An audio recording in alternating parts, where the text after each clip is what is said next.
Samsung's Galaxy S5 got an airing, a definitely incremental improvement on the S4, adding a slightly larger screen but in a significantly larger and heavier frame.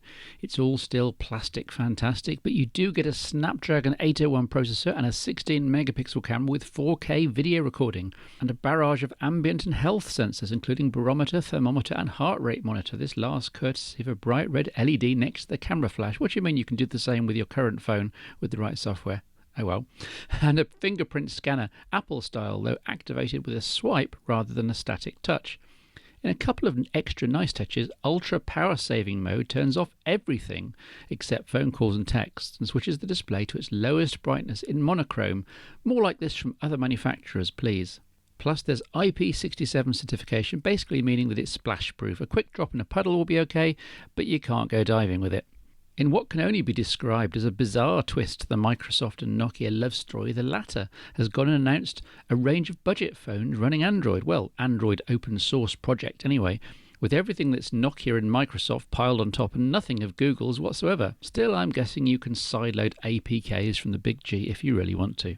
The Nokia X and X Plus and XL are all around the €100 mark, SIM-free, with screens from 4 inches to 5 inches and low-end specs in every department. Nokia says that the X line is to get people used to Microsoft services, but you can't help but feel that these phones will struggle in many markets where the Moto G, Xperia E and even Nokia's own Lumia 520 already sell very well at not that much higher a price point.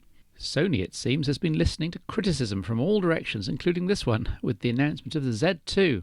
Updating the Z1 with a proper IPS display, think iPhone quality, at a 1080p, an upgraded camera now with 4K video recording and zooming, 3GB of RAM and a 3200 mAh battery. It's taller and thinner than the Z1, but does retain the rather large bezels, annoyingly. Huawei's turn. The new Ascend G6 is a budget version of the P6 with 1.2 GHz quad-core processor, just a gig of RAM and a 4.5-inch QHD display. Huawei calls it fun and colourful. I call it mid-range, but hey, it won't be that expensive.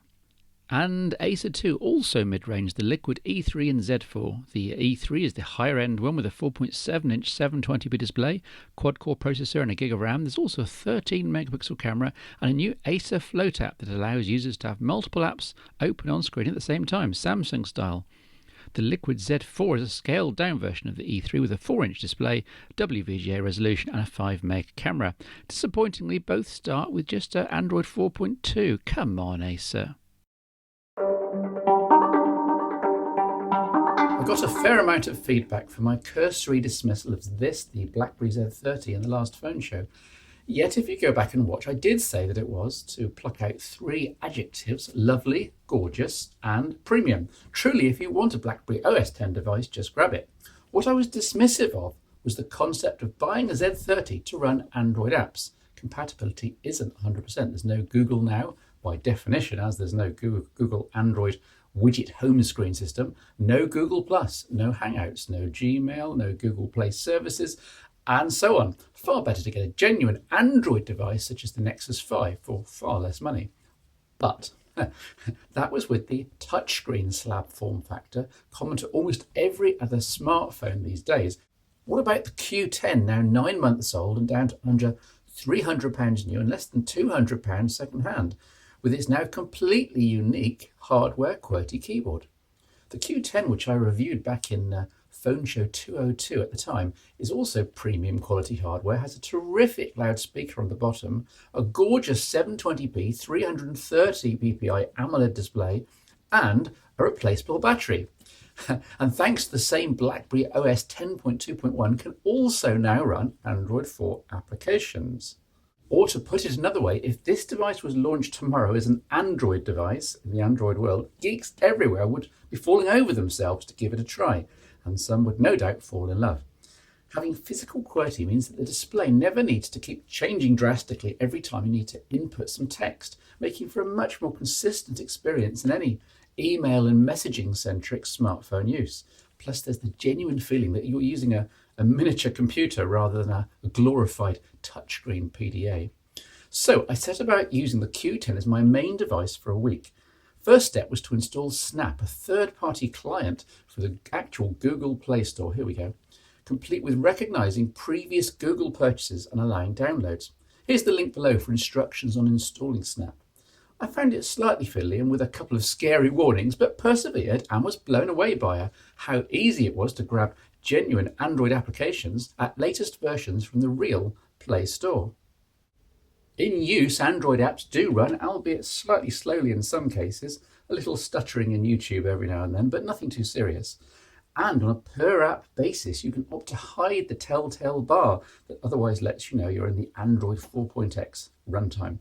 And unlike Yolla's implementation, which I looked at in Phone Show 217, Android applications here run independently and you can switch between them just as if they were Blackberry OS 10 native using the usual multitasking system. Yay! So we have a terrific little smartphone with a great screen and even greater physical QWERTY keyboard, a prized form factor and decent Android compatibility. What's not to love? Well, it all depends which Android applications you want to run. I mentioned a number of key Google properties earlier, all of which don't run because they depend on Google Play Services, which doesn't yet run under Blackberry OS 10. And I have a sneaking suspicion that apps like Maps and YouTube, which do kind of work, though you can't actually sign into either on the Q10 screen, will stop working altogether as soon as Google updates them to also use the new Play Services framework. Gah! Third-party applications are a little patchy. Netflix, Feedly and Pocket Cast were faultless there. You can imagine the geeky joy I got in seeing these running perfectly on this hardware. But KeyPass to Android, crucial to me for all my secret stuff, doesn't run properly, and I had several other failures among my usual Android app set. At this price point though, if you're as drawn to the Q10 as I was, and if you can live without most of the core Google apps, then the Q10 is still an interesting way of mashing up the best of Blackberry 10 and generic Android apps in a totally unique piece of hardware, far more so than the rather generic Z30. Now, if only Blackberry can update its Android 4 runtime to support Google Play Services. More months of waiting, I suspect. But to spot this in a clearance bin or in the PSC forum, for example, and the Q10 is well worth snapping up, I promise you, you'll have an interesting and geeky week setting it all up and exploring what you can do.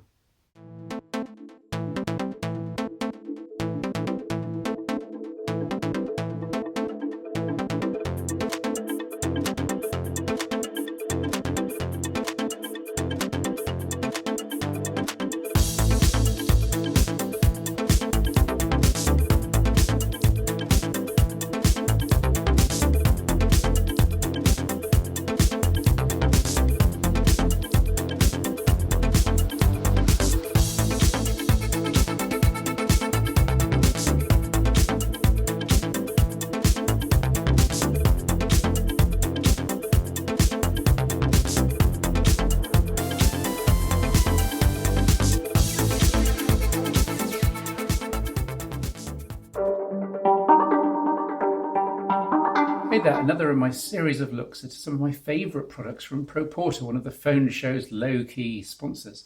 You may remember back in Phone Show 214, I eulogised this, the Proporta Pocket Power, very, very popular in the PSC prize pool, tiny little charger.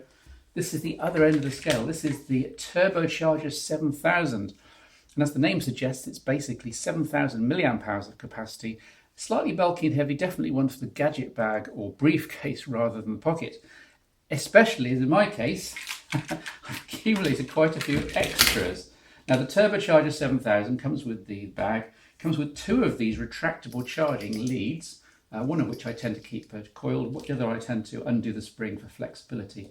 Plus all the male heads you need, mini USB, micro USB, Nintendo, Apple 40 pin, and for 50p more apparently you can get one for the Apple Lightning connector to charge your iPhone 5 and 5S. To this I've also added my own mains to USB and 12 volt to USB adapters so that even when the turbocharger runs out of power I can charge this from any source and basically get up to power and be off and running once again. The result is that I can head off the day or the weekend with my family and whatever needs topping up or charging, I know that the Turbocharger 7000 has got my back.